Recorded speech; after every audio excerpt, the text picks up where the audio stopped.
Денеска во случајот ТНТ на СЈО, одбраната побари земање на обвинителката Катица Јанева поради сомнежите кои се појавија во јавноста за нејзина вмешаност во случајот Рекет. Катица Јанева е потпишана и на сите други предмети што се на СЈО. Што може да се очекува со другите предмети? Дали може во секој предмет да се побара да биде земена Катица Јанева? Така, според законот за кривична постапка може секогаш да се побара и земање или на судија, судија поротник или обвинител. Но овде специфична ситуацијата, значи може да се поднесат барања за изземање, но според законот за специјално јавно обвинителство нема кој да реши по барањето за изземање. Правило е дека за јавниот обвинител решава непосредно повисокиот јавен обвинител. Над Катица не постои јавен обвинител. Она за своето работење, според законот, одговара пред собранието и пред советот на јавни обвинители, но они не решаваат за изземање на специјалниот јавен обвинител. Така да доаѓаме во една чудна правна ситуација, но ова не е нешто што ќе ги поремети предметите во смисла на судењата. Она што навистина загрижува е шпекулациите и за вмешаноста на Катица Јанева во случајот Рекет.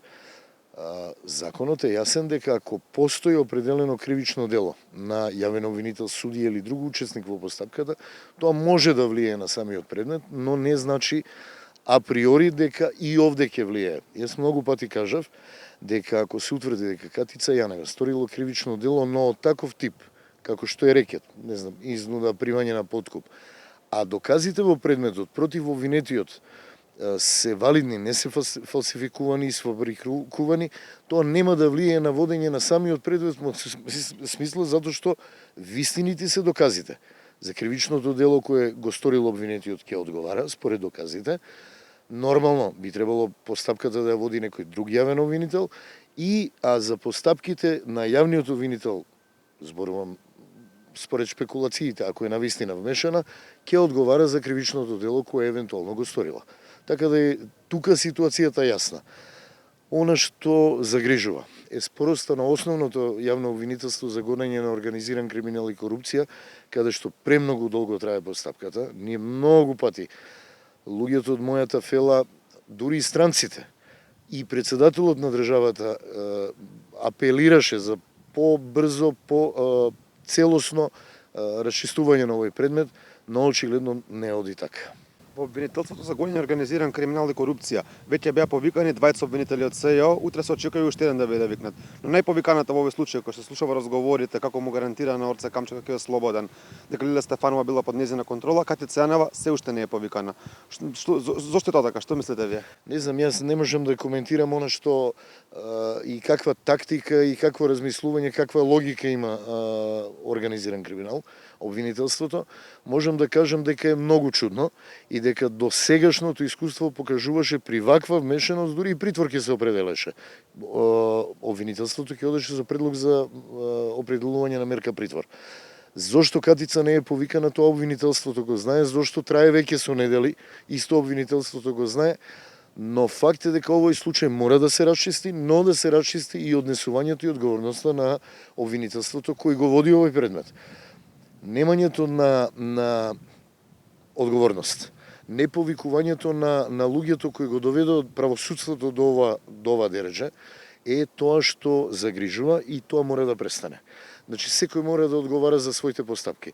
Ако председателот на државата ви каже дека вие се сумчате на плажа, а државата има таков сериозен проблем каде што дури и меѓународната јавност реагира, навистина нешто не е во ред. Катица Јанева во моментов е слободна, дори беше на одмор. Значи, ја напушти државата. Дали можеби постои сомнеж дека таа можеби ќе избега ако дознае дека е обвинета или да влие врз сведоци, што е наједноставно во моментов? Се е можно, ја не можам да шпекулирам со тоа дали ќе постои опасност од бегство, за тоа треба да размислува организиран криминал.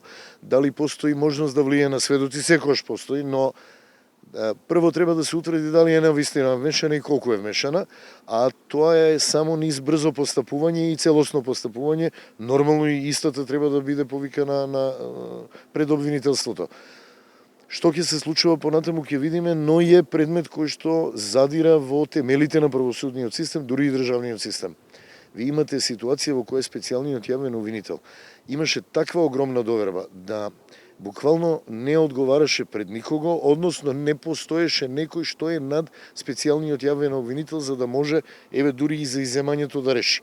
Значи, толкава беше довербата и потребата тоа време. Наеднаш дојдовме во ситуацијата тоа комплетно да се измести, да дојде под сомневање и Катица Јанева од еден херојски лик да стане лик по кој јавноста едноставно се сомнева во се што презела до сега. Најблаго кажано.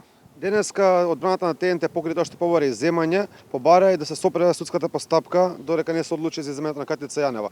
Дали судијата можеби со оглед на сите сомнежи кои што ги има во јавноста, можеби требаше да прифати такво нешто? Не, мислам дека судијата правилно постапи затоа што знаете како Катица Јанева нема дури ни истрага против неа. Катица Јанева е специјален јавен обвинител и против Катица Јанева нема изречено мерки на предпазливост, ниту истата е суспендирана. Таа ја обавува функцијата специјален јавен обвинител и судијата не може поради шпекулациите во јавноста да донесе одлука во сериозен судски предмет.